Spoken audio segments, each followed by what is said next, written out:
dito rin to sa tabi ng daanan. So dito madaan yung mga turista dito. Yan, tumitingin muna sila dito sa mga magagandang dalawin, mga overlooking. So ayan po yung falls. Napakataas ng falls, super taas guys. Ayan, napakaganda guys.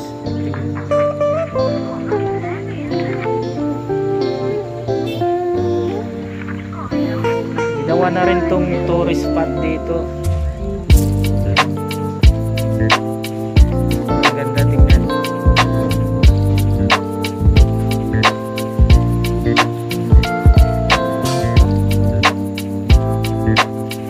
Okay guys, so muna tayo dito guys kasi pagod ako sa pag-drive. Nag-travel ako